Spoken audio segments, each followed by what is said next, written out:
Iya. lah Ibu ya. Jadi pada prinsipnya memang pendidikan ya harus diawali dulu dari masing-masing keluarga. Dan orang tua itu jangan hanya apa ya Bu, harus dapat memberikan contoh yang nyata. Jadi kita memberikan contoh, jangan dibandingkan kae lho koyo, tapi bagaimana kita memberikan contoh bahwa apa yang orang tua lakukan itu memang benar-benar dapat dicontoh oleh anak.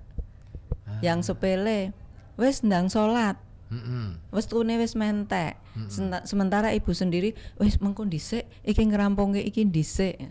Kan artinya sama saja. Tapi pada saat kita menyampaikan ke anak, semuanya harus apa? Tepat waktu misalnya. Kalau sholat ya harus, kecuali mereka misalnya kalau pulang sekolah tanggung gitu kan ya, bisa jadi nih. Tapi artinya bahwa di keluarga itu harus kuat dulu.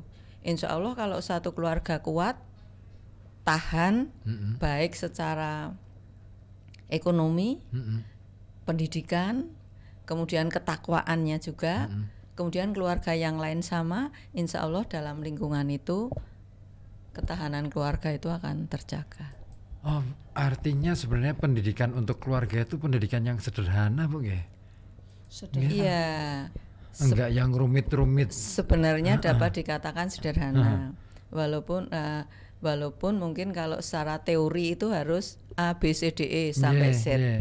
Tapi yang jelas bahwa dalam keluarga itu yaitu contoh yang baik, contoh yang benar, harus orang tua berikan contoh, tapi contoh yang nyata. Jadi jangan hanya menyuruh, tapi orang tua itu sudah melakukannya. Jadi memang memang ibuku itu memang teladan. Ayahku bisa aku teladani misalnya itu. Jadi ya gimana ya? Gampang-gampang, simple, tapi kalau dikatakan angel juga angel. Karena kan sekarang kalau semuanya sudah, saya tidak percaya kok kalau dalam keluarga itu hanya satu HP. Oh ya. Ayah sendiri. Di rumah saya ibu semuanya sendiri. Sudah pegang HP sendiri. Semuanya sudah pegang HP. Nah, kemudian di rumah apa yang kita lakukan? Kan kita harus pasang strategi. Pada saat kita makan no HP. Misalnya. Pada saat kita ngobrol no HP. Kalau tidak kan jadinya apa? Pabing apa ya istilahnya. Nanti jejeran tapi utek dewe-dewe. Sementara yang satu sambil utek sambil ketawa. Nanti kalau dipanggil-panggil tidak ada yang mendengarkan. Begitu kita keras, kok ngegas gitu kan. Ya benar. ya simpel sih. Gampang sih, tapi itu tidak mudah untuk dilaksanakan. Iya, apalagi tantangan sekarang Bu nggih, tontonan itu kan sudah nggak TV lagi. Kalau TV kan masih lumayan bisa nonton bareng. Ya kan, artinya kesempatan orang tua untuk memberikan pendidikan pada saat nonton TV ada. Tapi sekarang kan sudah pegang sendiri, kita nggak tahu, orang tua nggak ngerti. Masing-masing milih sendiri. Ini siapa yang mau diteladani? Nggak jelas itu. Makanya itu harus menahan diri lah kita. Iya, benar. Kalau ya memang tantangan berat. Saya ngerasain banget sebagai orang tua. Saya ngerasain, apalagi ya ini sedikit curhat nih. Saya itu hampir jadi orang tua. Udah jadi orang tua. Sudah. Anak saya 2 Bu. Masya Allah. Putra saya dua-duanya laki-laki semua, bandel semua. Saya suka dengan kebandelannya. Nah, yang menarik itu saya itu kan hampir bisa dikatakan jarang di rumah. Karena kegiatan di luar selalu seperti itu. Tapi itu tadi, ketika saya berada di rumah memang full untuk keluarga Dan asiknya adalah anak saya yang besar pun kalau mau berangkat sekolah itu nggak mau diantar ibunya, maunya sama bapaknya. Kalau yang kecil bapak idola anak. Nah itu artinya wah ini sudah ngeraket nih. Jadi memang artinya ada tanggung jawab, dan memang untuk membuat anak itu tidak keluyuran memang tidak gampang. Saya ngerasain betul. Ya dimulai dari bapaknya dulu. Betul. Betul. Yeah. Betul. Saya memang keluyuran, tapi kan ada alasan. Anak saya tahu, saya keluyuran kemana, ngapain tahu. Tapi kan bukan berarti yang keluyuran bebas, mohon maaf. Jadi artinya kan memang pekerjaan Mas Ribut kan memang saya harus keluar, saya harus ketemu si A, si B, si C, saya harus begini, begitu, gitu kan. Awal-awal tak ajak terus Bu, jadi tak ajak, misalkan saya lagi mungkin ngisi acara di mana gitu, entah itu baca puisi, entah itu nyanyi dan lain sebagainya, tak bawa sekalian, tak cangking semuanya gitu, rombongan ikut. Lama-lama kan mereka kayak gini tok toh, bosen. Akhirnya milih di rumah dan tahu akhirnya ayah belum pulang itu pasti lagi ada kerjaan. Itu lebih tepat, ada kerjaan, jangan pakai keluyuran. Ayah mau ada kegiatan di sana ya, gitu. Iya sih, kalau pamitnya mesti begitu dong. Masuk pamitnya ayah mau keluyuran ya enggak dong. Enggak lah, kayak ayam aja. Itu makanya. Iya. Jadi sedikit mengurangi bahasa. Bahasa keluyuran enggak tepat ya. Oke, saya ke WA dulu ini Bu. Ada yang sudah berkirim WA dari Sari di Tirto. Dulu waktu SD saya pernah ikut pertemuan Nasihatul Aisyah. Bedanya apa sih dengan Aisyah Ibu gitu. Terus setiap pertemuan juga selalu dibekali dengan pelatihan seperti merajut dan membuat karangan bunga dari sedotan. Apakah program itu masih berlanjut gitu? Monggo bisa ditanggapi Ibu. Oke, baik. Aisyah itu ortomnya Muhammadiyah. Jadi ibaratnya kalau simpel, contoh yang paling gampang, kalau Muhammadiyah itu bapaknya, Aisyah itu istrinya. Istrinya. Nah, Nasihatul Aisyah itu adalah ortomnya Muhammadiyah juga. Tapi dia adalah perempuan muda sampai dengan usia 40 tahun itu masih ada dalam organisasi Nasihatul Aisyah. Nah, sama sebetulnya programnya. Justru kalau di Kota Pekalongan ini sekarang programnya lebih keren. Jadi Aisyah itu punya Pasmina. Jadi istilahnya ada kegiatan Pasmina. Itu adalah apa ya Bu? Pokoknya kegiatan yang disampaikan itu antara lain adalah masalah kesehatan reproduksi, karena di situ yang berkumpul kan anak-anak muda semua. Nah, karena usia nasiah itu sampai 40 tahun, otomatis kan di antara anggota itu sudah ada yang nikah. Usia 25 itu ya sudah nikah sampai 40. Nah, kerennya kalau di nasiah itu setiap kali ada pertemuan, krucilnya ikut semua. Nah, jadi nanti ibunya, si ibu nasihatulnya itu sebelum menjadi Aisyah, itu mereka berkegiatan, kemudian nanti si anak-anak kecil ini ada petugas, ada teman-teman Nasihatul Aisyah yang mengasuh. Sehingga mereka kalau berkegiatan, kalau di sini biasanya dilaksanakan di Darul Iman.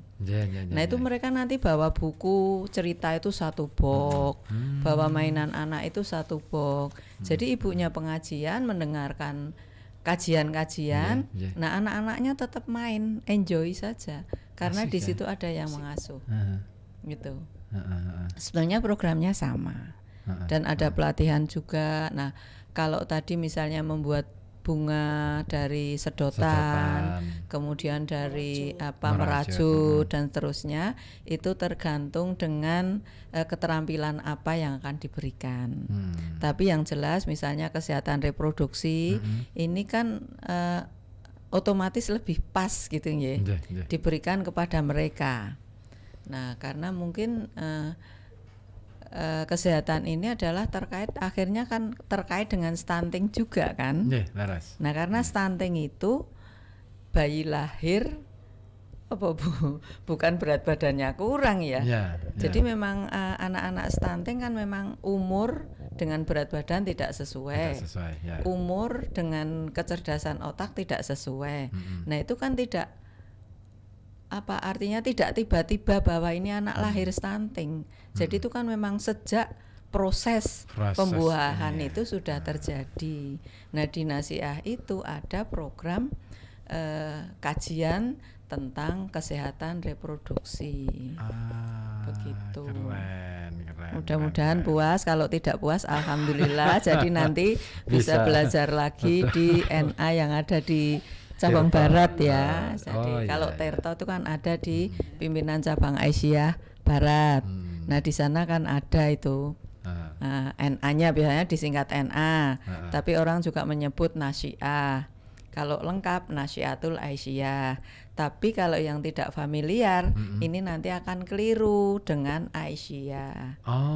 Yang diundang sebetulnya Nasiatul Aisyah, karena hanya terbaca Aisyahnya, surat undangan diberikan ke gedung dakwah.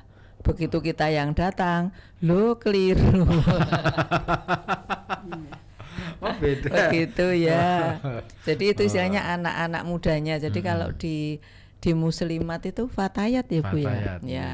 Kan muslimat NU itu kan ada fatayat. Ini sebetulnya sama lah yang gitu. Oke, Ibu. Kalau sebenarnya kalau dari Aisyah sendiri, apakah ada divisi khusus atau bagian yang khusus menangani masalah kekerasan pada perempuan, Ibu? Kalau divisi khusus tidak ada. Maksudnya divisi yang khusus kan tidak ada. Karena dalam penanganan itu kami ini adalah sinergitas. Jadi artinya sinergi dengan majelis dan lembaga yang lain. Jadi misalnya terkait dengan apa ya Bu istilahnya corong penyampaian itu kita dari majelis tabligh.